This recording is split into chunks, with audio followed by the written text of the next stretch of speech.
Te amo, Jesús. A su nombre. Te amo, Dios. Vinieron a bendecir a Dios en Amén. esta noche.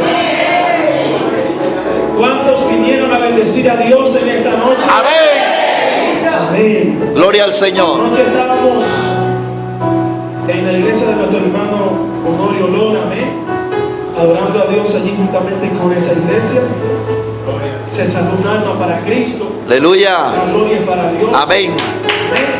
Y eso nos motiva más a buscar las almas. Amén. Vamos a leer la palabra de Dios en el libro de los Hechos, capítulo 1, versículo 10 y 11. Vamos a hablar un poco sobre Cristo esta noche. Libro de los Hechos, capítulo 1, 10 y 11. Se puede quedar así sentado. Aleluya. Amén, ¿lo tiene? Amén. Libro de los Hechos, capítulo 1, versos 10 y 11. Leemos en el nombre de Jesús. Y estando ellos con los ojos puestos en el cielo, entre tanto que él se iba, he aquí se pusieron junto a ellos dos varones con vestiduras blancas, los cuales también les dijeron: varones galileos, ¿por qué están mirando al cielo? Este mismo Jesús que ha sido tomado de entre vosotros al cielo, así vendrá como le han visto ir al cielo. Aleluya. Levante su mano arriba. Dígale algo lindo al Espíritu de Dios. Alabado sea tu nombre. Señor, en el nombre de Jesús, te adoramos, te bendecimos, te damos toda la gloria, toda la honra. Señor, en el nombre de Jesús, te pedimos que tu palabra fluya y corra como corren los En el nombre de Jesús. Necesitamos una palabra de Dios que habla nuestra vida. Necesitamos una palabra de Dios que rompa nuestro corazón, que rompa las cadenas, Dios mío, que están atando nuestra vida. En el poderoso nombre de Jesús de Nazaret, yo clamo, Dios mío, para que las cadenas se rompan. Yo clamo, Dios mío, para que tu voz me hable. Queremos palabra de Dios y no palabra de hombre. En el nombre de Jesús de Nazaret, Dios mío, te pedimos que tu palabra penetre mi corazón, penetre mi mente, y todo lo que hay en mí que no te agrada sea fuera en el nombre de Jesús de Nazaret. Dios mío, tu palabra es el anhelo de mi vida, tu palabra es el pan mío, tu palabra es el pan mío. Por eso Cristo dijo: no solo de pan vivirá el hombre, sino de toda palabra que sale de la boca de Dios. En el nombre de Jesús. Amén. Puede sentarse, hermanos.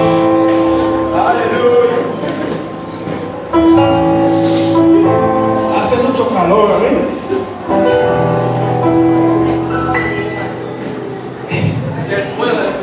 Fuego de día, dice Francia. Este pasaje que acabamos de leer enseña a Cristo con sus discípulos después de haber resucitado, después de haberse revelado a sus discípulos. Cristo está reunido con sus discípulos en un lugar, y la Biblia enseña que ellos están, no sé si hablando con él, hablando de qué tema, hablando de dónde estaba Cristo cuando murió, cómo fue, si vio al Padre, si no vio al Padre. Yo que sé que estaban hablando ellos con su maestro, y de momento la Biblia enseña que Cristo ascendió al cielo y fue cubierto por las nubes. Mientras ellos están viendo a Cristo, la Biblia enseña que dos ángeles se pararon detrás de ellos y les dijeron: así mismo como Él acaba de subir, así mismo Él volverá. Por eso la palabra enseña que todo ojo le verá. Por eso cuando ellos están mirando a Cristo, no sé si ellos están viendo a Cristo con tristeza, porque claro, un hombre como el Señor, con tanto milagro, tanto prodigio, con tantas enseñanzas, tantas parábolas que alimentaron su vida, es normal que yo vea a Cristo ascender al cielo, ponerme triste porque, wow, es Cristo que se está yendo. Yo no sé cuándo volverá. No hay una fecha exacta de cuando Cristo venga. Y quizás yo estaba mirando a Cristo con tristeza. Y por eso el ángel se para delante de ellos y le dice: no estén tristes, porque así como Él se fue, así mismo volverá. Esta es una promesa muy linda para ellos, porque ellos que estuvieron con Jesús, ellos que estuvieron, que pasaron tiempo con Él, el ángel le dice a ellos: así mismo como se fue, así mismo volverá. Pero para nosotros que nunca vimos a Cristo, para nosotros la iglesia de Dios de Esperanza, que nunca estuvimos con Él, así como los ángeles dijeron: como se fue, volverá. Nosotros sabemos que Cristo hoy está con nosotros y vive dentro de nosotros, pero también le veremos cara a cara como Él es cuando venga en su reino. Hay muchas parábolas que enseñan sobre la venida de Cristo. Hubieron personas que le preguntaron al Señor: danos señales antes de tu venida. Hubo una generación adúltera, una generación mala, que le dijo: Señor, dinos cuándo serán estas cosas. Y Cristo le dijo: no se le dará señal a ustedes, sino la señal del profeta Jonás. ¿Cómo que es eso? Pues así como Jonás duró 3 días y 3 noches en el vientre del gran pez, así estará Cristo 3 días estuvo en el corazón de la tierra. Por eso muchas personas quisieron preguntarle al Señor: ¿cuándo será tu venida? Pero Cristo un día les enseñó a sus discípulos y le dijo en Mateo 24 las señales antes del fin. A veces pensamos que esas señales son para la gente inconversa, y no. Yo he entendido que el mensaje que más edifica a la iglesia es la venida de Cristo.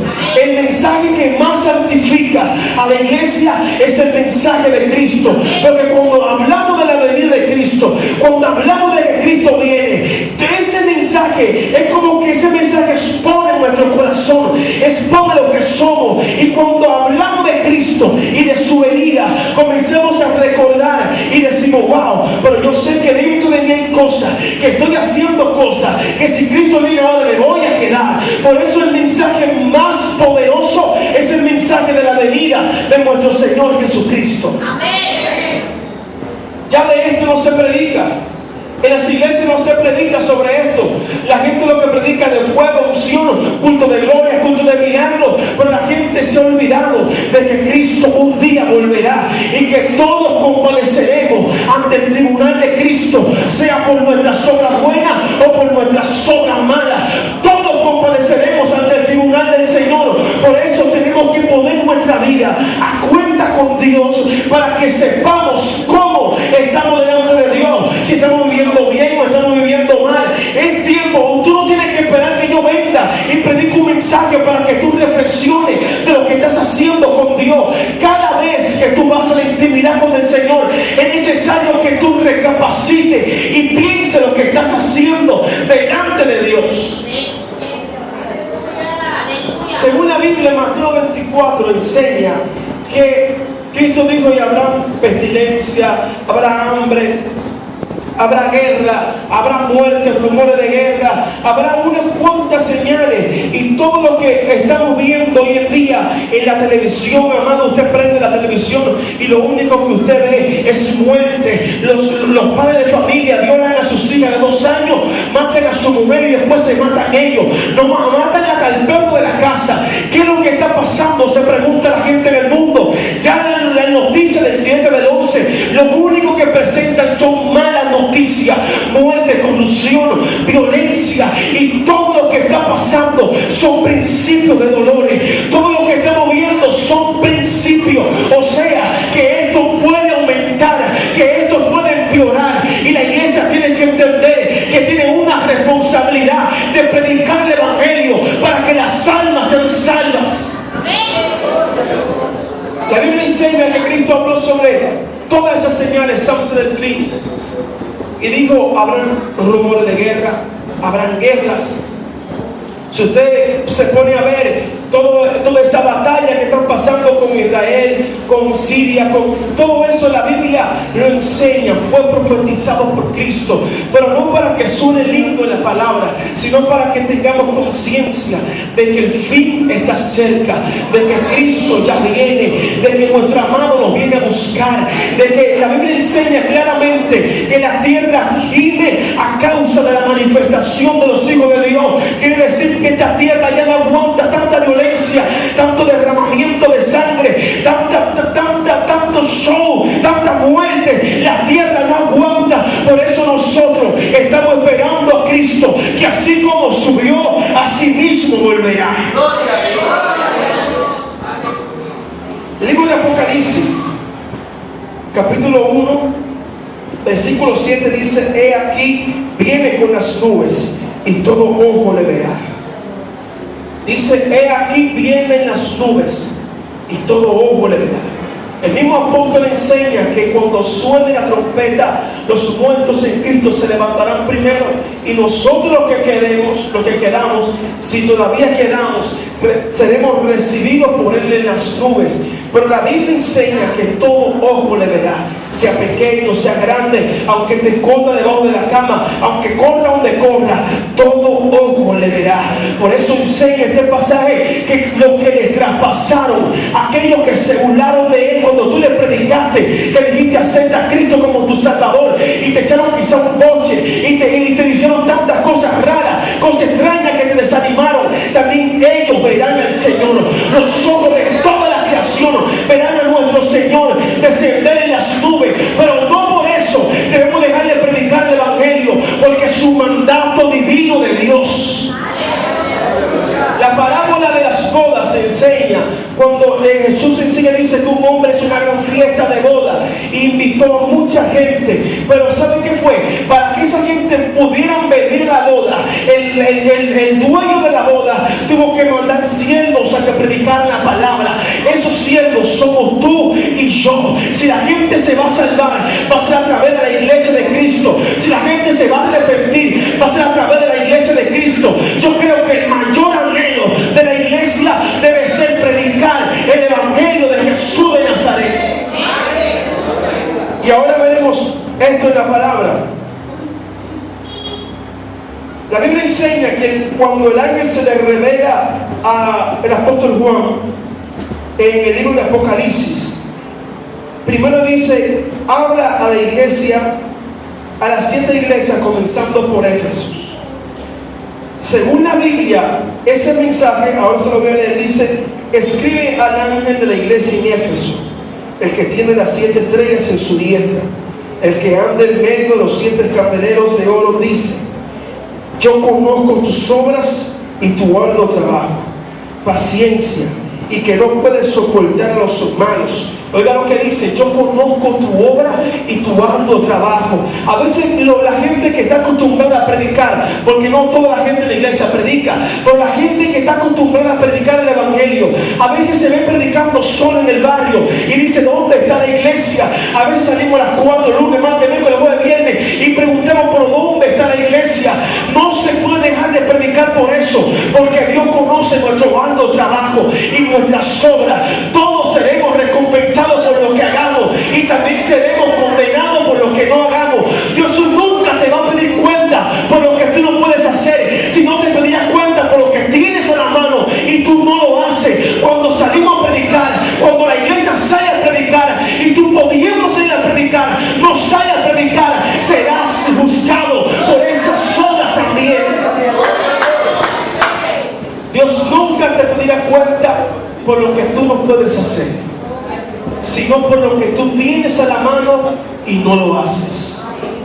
Por eso la Biblia enseña que Dios le dijo a esta iglesia: yo conozco tu arduo trabajo. Dios va a reconocer el trabajo de aquellos que se esfuerzan. Dios va a reconocer el trabajo de aquellos que se ponen la bocina en el hombro, de aquellos que caen en el megáfono, de aquellos que suben al metro regatratado sin que dé vergüenza de que lo vean los vecinos. Dios reconocerá el arduo trabajo de aquel que predica, pero Dios no va a reconocer el trabajo de aquel que se queda viendo televisión cuando la iglesia predica. Eso Dios no lo reconoce. Dios reconoce el trabajo de aquellos que se esfuerzan para que las almas se salven.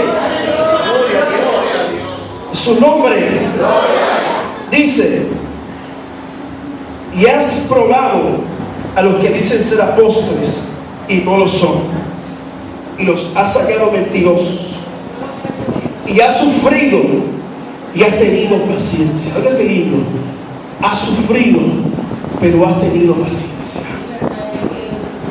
Las promesas de Dios se esperan siendo pacientes. Para tener este templo que hoy tenemos, tuvimos que ser pacientes. Dios habló, pero tuvimos que ser pacientes. Dice la Biblia, pero tengo algo contra ti. Aquí viene lo lindo. Es muy lindo que Dios reconozca lo que tú haces.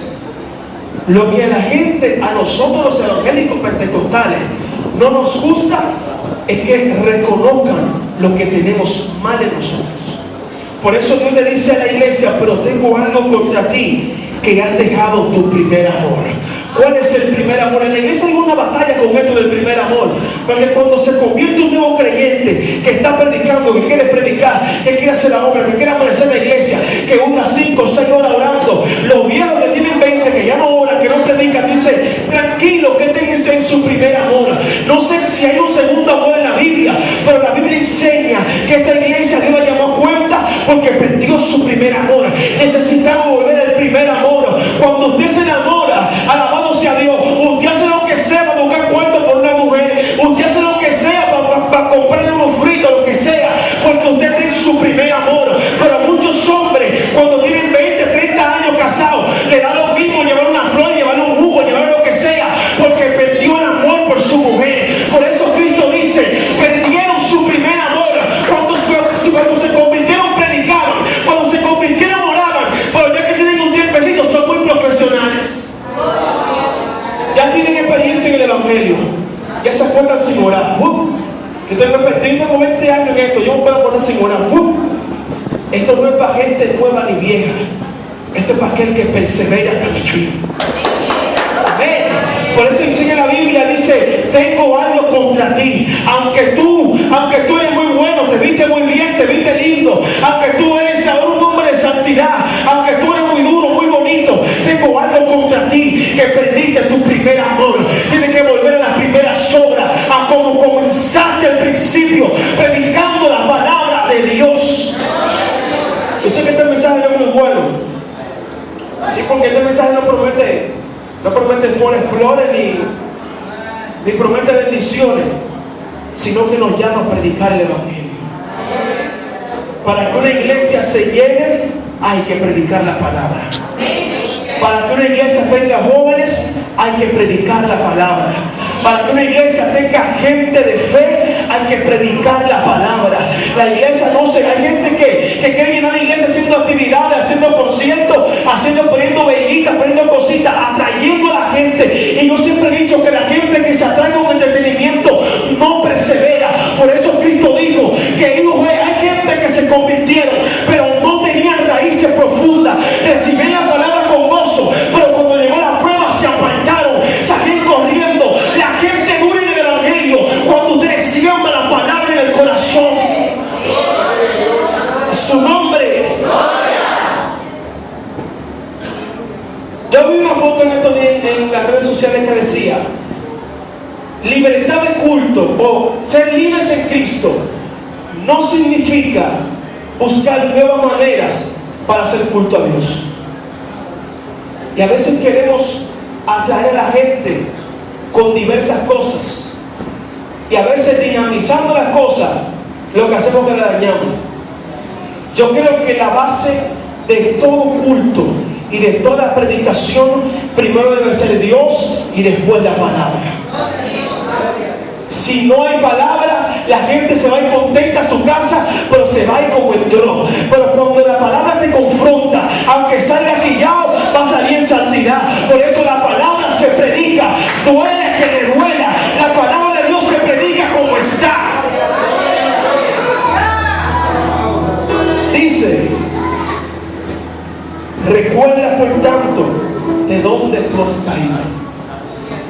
Oiga qué sencillo. Quiere decir que dentro de nuestras iglesias hay gente descarriada, que cantan, que predican, que son líderes y cayeron porque perdieron su primer amor. Es tan importante el primer amor para Dios que la Biblia enseña que aquellos que perdieron su primer amor cayeron.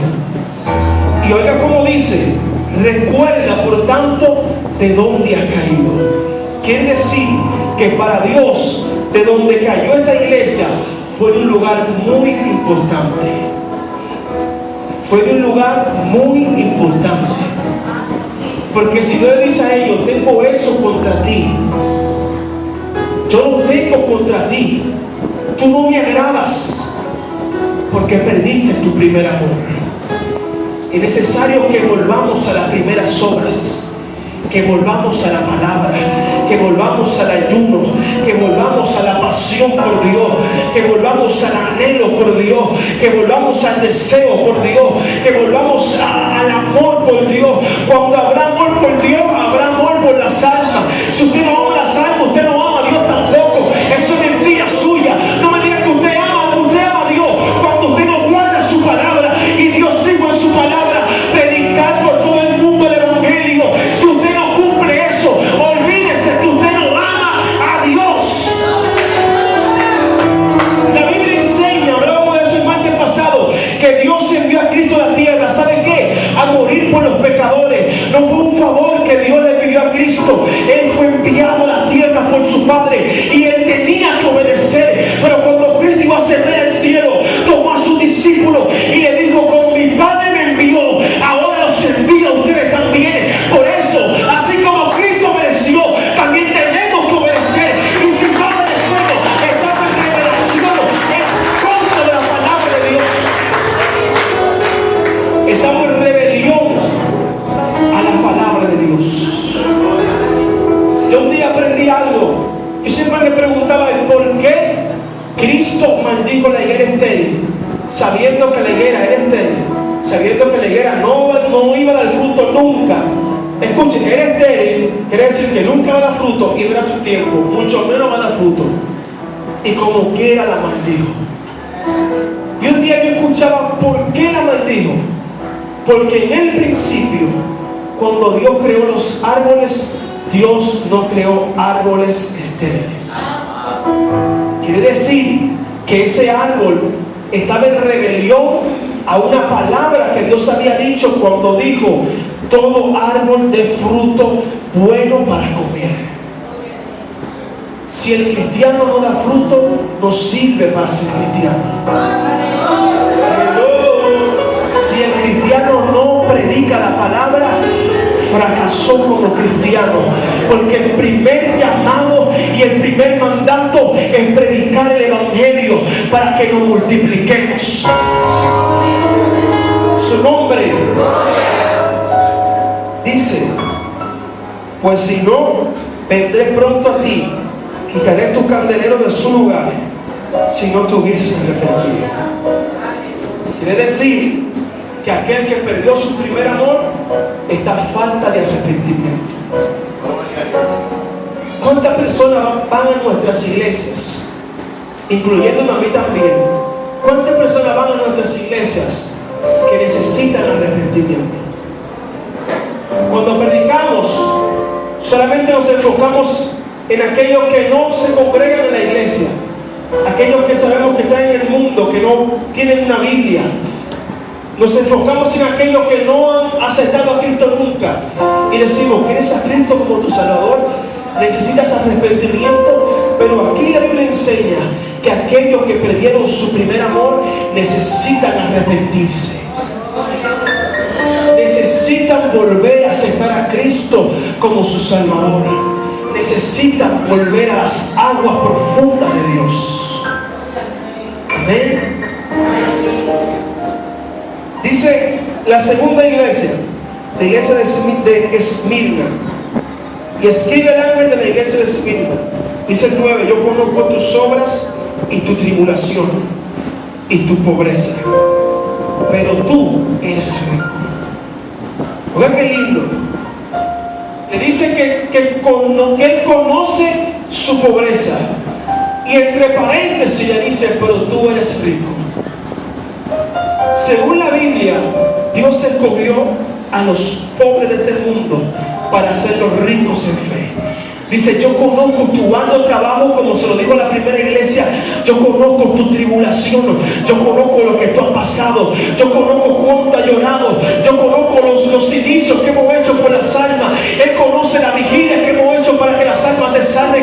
Él dice, yo conozco todos los sacrificios que hemos hecho para que las almas sean salvas. Conozco los ayunos que ha hecho, conozco el hambre que ha pasado para que la gente se salve, conozco todo lo que ha pasado para estar aquí de pie, conozco tu pobreza, que a veces no has tenido que comer, pero tú eres rico. ¿Por qué? Porque tenemos el Espíritu de Dios, porque tenemos a Cristo, porque aunque la gente no vea, como no vea, según la Biblia, ahora Cristo vive dentro de mí.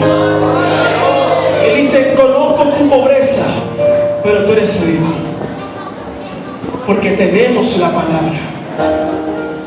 Según la Biblia, en el Salmo 119, versículo 116, dice, lámpara es a mis pies tu palabra y lumbrera mi camino. Según la Biblia enseña que la palabra de Dios es más preciosa que el oro finísimo. Según la palabra, dice que la Biblia, la palabra de Dios, es lo más importante. El mismo Cristo enseñó, yo prefiero no comer y comer el pan que cayó del cielo, porque no solo de pan vivirá el hombre, sino de toda palabra que sale de la boca de Dios. La iglesia de Dios vive por la palabra, la iglesia de Dios se sostiene por la palabra, la iglesia de Dios vive por su palabra. Por eso es que el diablo ha tratado de separarnos de la palabra para que no crezcamos, porque una iglesia que entiende que su propósito en la tierra es predicar la palabra, es una iglesia madura de entendimiento.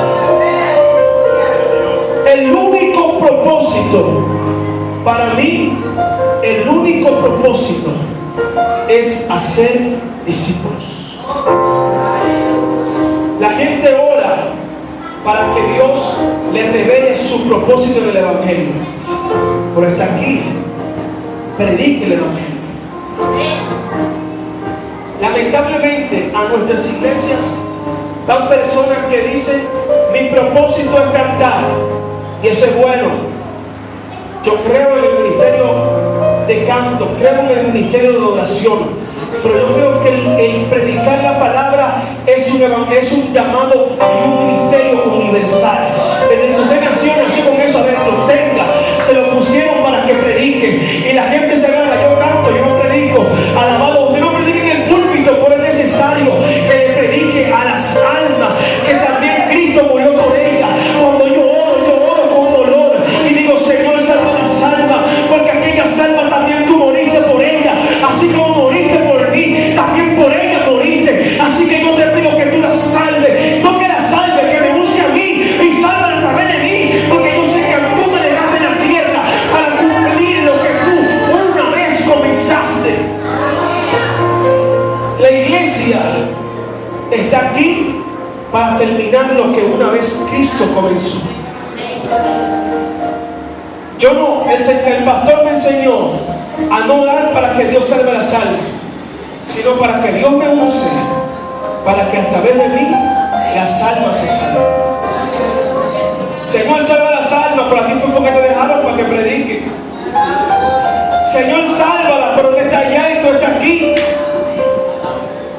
Y yo creo que si Cristo tiene que bajar a la tierra para predicar otra vez, lo haría, porque Él dijo, yo dejaré 99 ovejas buenas para seguir a buscar la que se perdió. Un día dije, no se sorprendan cuando un día Cristo venga a la iglesia sola y salga Él a predicar, a buscar las almas, porque si la iglesia no lo hace, alguien lo tiene que hacer. Por eso cuando Cristo vive en su burrito, los hicieron los fariseos, cállalo que no lo aguantamos. Y digo, si ella lo hace, las piedras lo harán. ¿Qué importa? No predique, pero sabes que Dios te llamará cuenta por eso. Su nombre.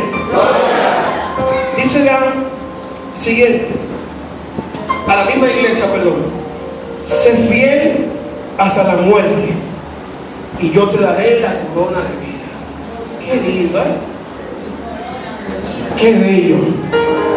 La corona de vida.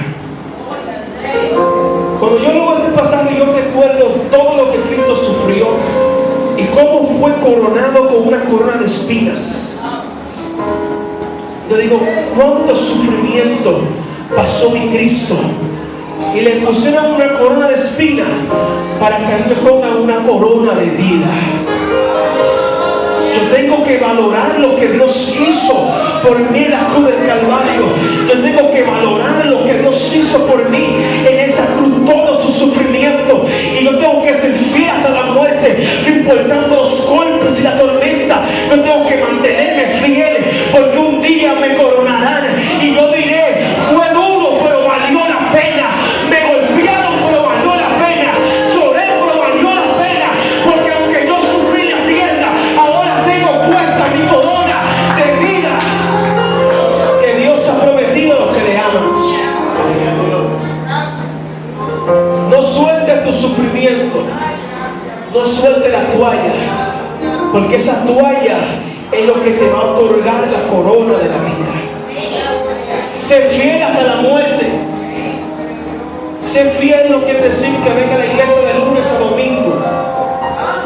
Sé fiel no es que tú vengas a la iglesia y te sientes como el santo de la casa y tú no hablas ni miras a nadie. Sé fiel es tener una vida íntegra de esa puerta para afuera, porque de la puerta para adentro cualquiera es santo, de la puerta para adentro cualquiera se pone espalda larga, de la puerta para adentro cualquiera es santo, pero de la puerta para afuera, cuando nadie te ve, cuando tú estás a solas, alabado sea Dios, tú tienes que entender, siempre lo digo, Cristo no vive aquí, Él vive dentro de mi corazón.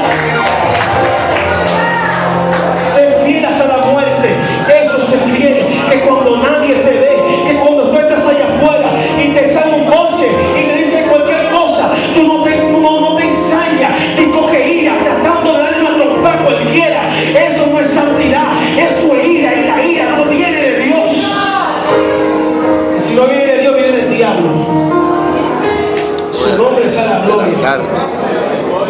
Sé fiel es comportarte allá afuera como te comportas aquí adentro. Por eso yo digo, y perdónenme lo que yo voy a decir,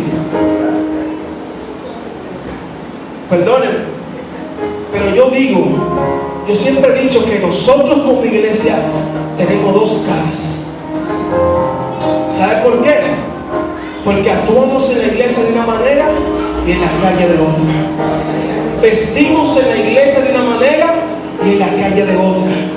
Y pensamos que los ojos de Dios están en esa pantalla y yo tengo que vestir decorosamente porque estoy en el templo, pero Dios no me ve en la calle. Yo creo que así mismo como Dios me ve aquí, también me ve allá. Y yo creo que allá afuera es donde yo tengo que ser más santo, porque allá afuera está la gente que me ve y el testimonio yo tengo que darlo afuera en la calle, donde está la gente perdida. De como dice el pastor que vino a saber el domingo, la iglesia necesita predicar con la boca cerrada. La iglesia necesita predicar con el testimonio. Cualquiera dice Cristo te ama, cualquiera dice Cristo salva, pero no todo el mundo dice Cristo cambia con la vida que vive. Por eso el evangelio se ha menospreciado. Y como dice la gente, por uno pagan todos, porque hemos mostrado actitudes incorrectas delante de personas que no conocen a Dios, y la gente ha dejado de creer en el evangelio por nuestras actitudes. Amén.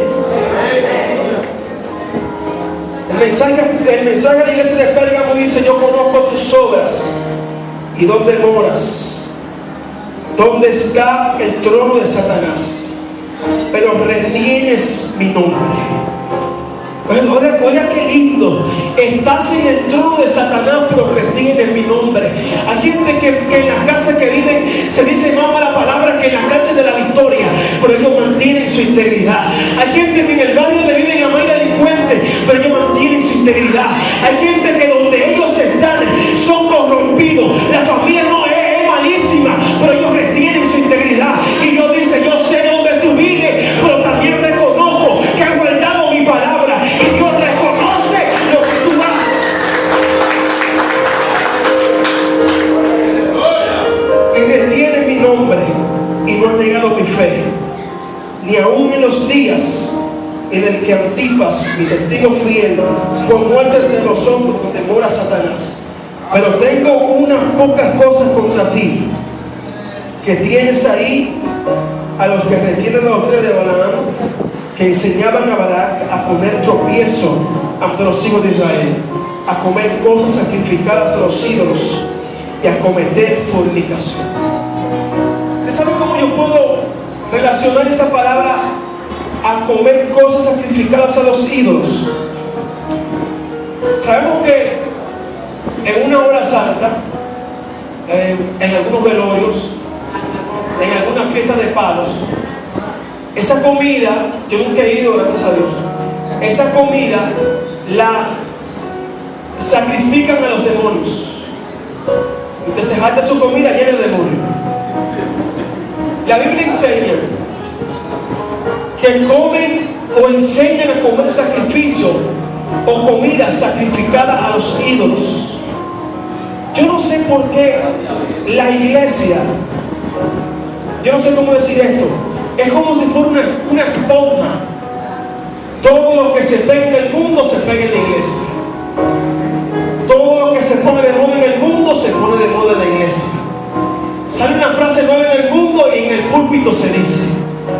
Sale una palabrita de moda en una... Mire, yo he escuchado frases en canciones impías que en los púlpitos los pastores lo dicen y los predicadores lo dicen, y todo lo que se pone de moda allá afuera, patrones rajados, cosas raras, extrañas, se pone de moda en la iglesia también.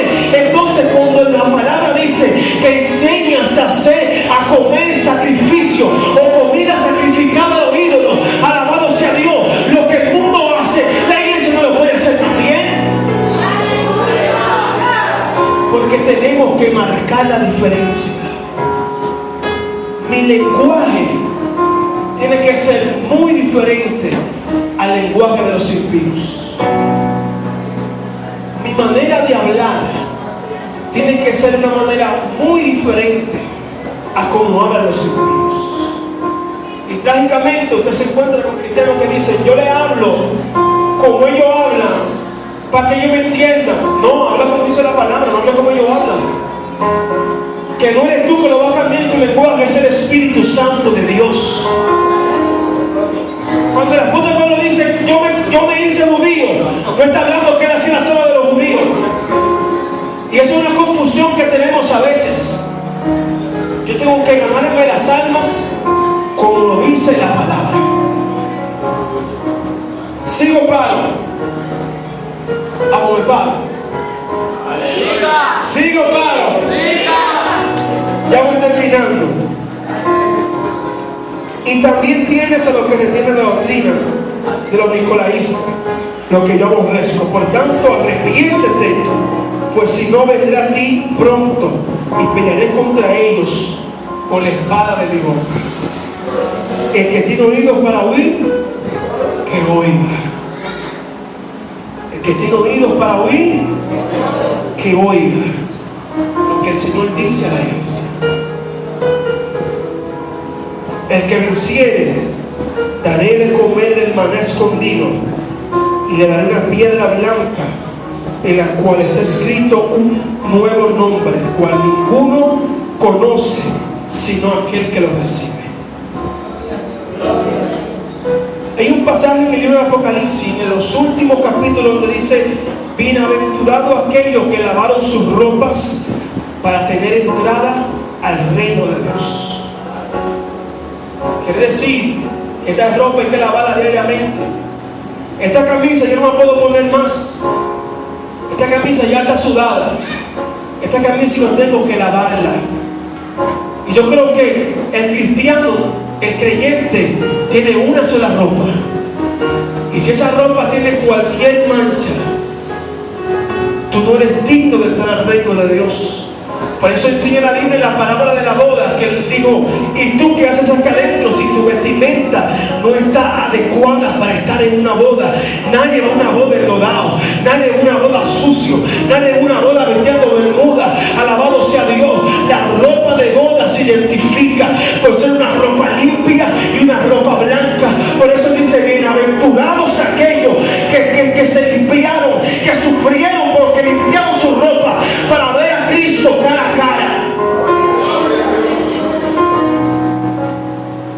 Ya terminando dice, mensaje testiga, que toleras a aquella mujer Jezabel que se dice profeta y que enseña y seduce a mis siervos y los lleva a la fornicación. A mí no me gustaría hablar sobre eso, porque eso a mí no me conviene ni hablar ni eso es responsabilidad de nuestro pastor. Amén. Pero dice ya al final, por cuanto no tienes esa doctrina y no has conocido lo que ellos llaman profundidad, que ahora hay unos cuantos códigos y unos cuantos revelaciones, unos cuantos remas profundos y poderosos. Pero dice, por cuanto tú no conoces esa doctrina, por cuanto no te has corrompido, te daré a comer del maná escondido. Cuando Adán pecó, Dios dijo, vamos a sacarlo de este lugar. Adán no es digno de que coma de ese árbol de la vida. Vamos a sacarlo corriendo de aquí. Ese árbol que Dios escondió para que Adán no comiera, es el árbol que Dios ha preservado para que tú y yo comamos algún día. Pero para eso tenemos que guardarnos limpios y sin mancha de este mundo. Tenemos que lavar nuestra ropa. Si tú quieres ver a Cristo cara a cara, sencillo, guarda la palabra en santidad para que un día le veas como es. Yo tengo esperanza de ver a mi Cristo cara a cara. Pero lo que tienes, reténlo hasta que yo venga. Amén. Retén lo que tienes para que ninguno tome tu corona. Yo repito esto para terminar. Retén lo que tienes para que ninguno tome tu corona. Diga conmigo, retengo lo que tengo para que ninguno tome mi corona. Póngase de pie, vamos a hacer una oración.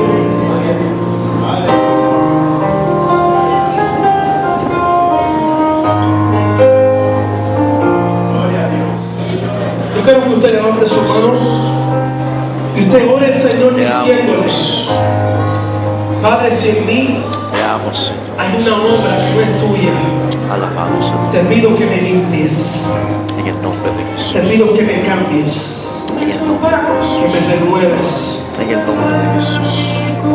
que me transformes, En el nombre de que Jesús. me prepares Aleluya. para predicar tu palabra En el nombre y de para Jesús. cumplir tu llamado. En el nombre de Jesús. Limpia mi corazón y lava mis ropas Alabamos a ti. en el nombre de Jesús. Aleluya. Amén.